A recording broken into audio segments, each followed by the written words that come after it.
Okay, good afternoon. Welcome to Yeshiva YouTube. Iyun with Benzion. Today we're analyzing Kesubos Samaches number 68. I want to talk today about the top of Samaches and Aleph, really also to deal with the Gemara on Samach Zion, which talks about stucco a lot. The Gemara has an incident on the bottom of Samach Zion is going to the top of Samach and Aleph. One of the Amorai made a mistake. He was giving money to a Ramai, someone who's a swindler. He wasn't really poor. He said he needed money, and he really didn't need the money. This is often the case. I had an incident when I was younger. I was in Yeshiva University. Um, I was going home on the subway, and someone came to me, and said, "I need money for Shabbos." He looked like a homeless person, He had a yarmulke on, so he came to me. And I was a young, impressionable kid, a naive kid. So he's like, so he wanted me to go to the bank, So I went to the bank. I was a tzaddik back at that time. I wanted to do everything right, Stuck, unbelievable opportunity, And unfortunately, I wasn't able to get into my bank account for some reason. The card didn't work or something like that, so I wasn't able to give him. I would have given him like $200, but I only had 20. I gave him $20. Then I found out later, my friends were talking about it. Yeah, there's this guy notorious on the subways. He always asks Jews on Fridays for money for Shabbos, and the guy's a Ramai. The guy has a lot of money. He's just an easy way to make money. Fake yourself as a poor person. The Gemara talks about terrible things about people that do that. They're gonna need stuff eventually if they act like this. But he was very happy that he was giving stuck up so many Shabbosim on Erev Shabbos, gave him $400 every Shabbos. He was very happy. He says, Bo v'nachzik, the second line of Samach Kamala, Bo v'nachzik tol ramoin, Shamali hina yuchotin. If there weren't swindlers, we would be sinning. Shenemar, Karlach Hashem, al Hashem ayamachachet. Right? Talking about if you take your eyes, your blial, your malam inam and astaka, right? You ignore poor people. Seeing that's what the Pasuk means. The poor person will call out to Hashem, and you'll have a sin. Right? If you don't pay attention to tzedakah, right? Seemingly it means you ignore people. So people will come to you for tzedakah. That's what most people would think this Gemara means. You ignore people for tzedakah. But the problem is, what does that have to do with Ramayan over here, right? Kol malam tzedakah means a person's a genuine case, and you ignore him, right? What does that have to do with Ramayan? Second question is that what is he saying over here? He's saying he was very happy that he gave stucco to a swindler for so many years. He's saying if it wasn't for the swindlers, I would have sinned. The Gemara says if you're one of the ways that Hashem punishes people who don't do the right thing is that he makes them give their stucco money. People she'enan milganim. Sounds from Pirkei Avos also. If you give your money to someone who doesn't really need the money, you're not mekayim mitzvah stucco. So yeah, he lost a lot of money. I mean, he gave money to stucco that shouldn't have been given to stucco. So he did a bad thing over here. It sounds like the swindlers actually helped him over here. So it's kind of strange. The swindlers actually helped him over here. Hard to understand.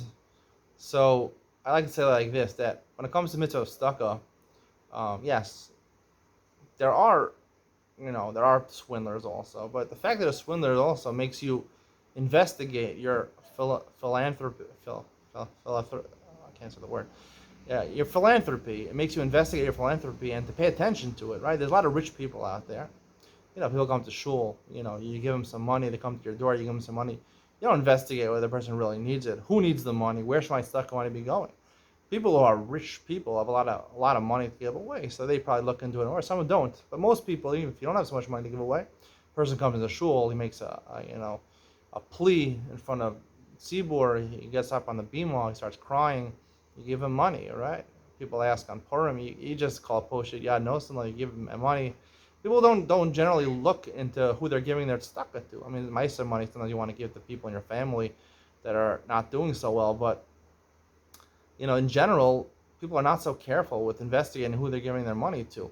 Even if two organizations really needed tzedakah, however, there's a mitzvah. That's what the Gemara is saying over here. The Gemara is saying because there are amoyin over here, it doesn't mean that.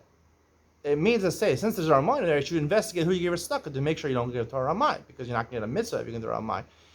And on a deeper level, it means even when two organizations or two people really deserve tzedakah, you should make sure you give to the one that's a better cause. You have to do your homework. You have to, when you give tzedakah, you have to make sure you're giving it to the best possible use. What you think the best possible use is. Many different people have different. Many people think Jewish people you give to the Jewish the person the politician who respects the Jewish community the most. You give to Trump, you give to Eric Adams. I don't know, to his campaign. Maybe you want to give to the. That's what some Jews would do.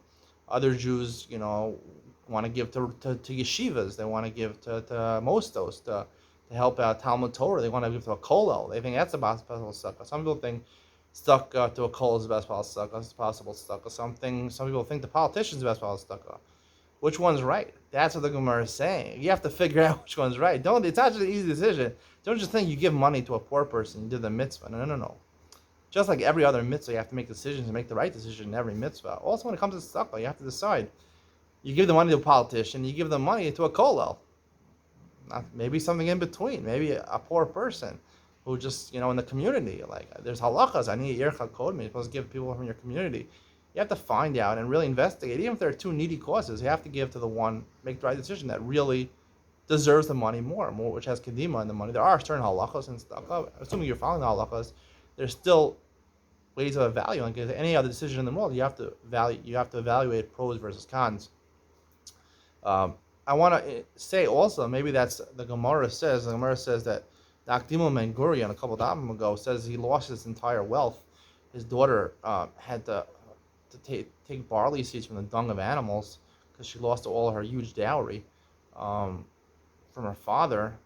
Because the Gemara says Melech Mamon Chaser, so seemingly it means that Melech is like when you salt meat, you want it to stay. Melech Mamon, the way you're salting your money, of keeping your money is Chaser, is giving charity.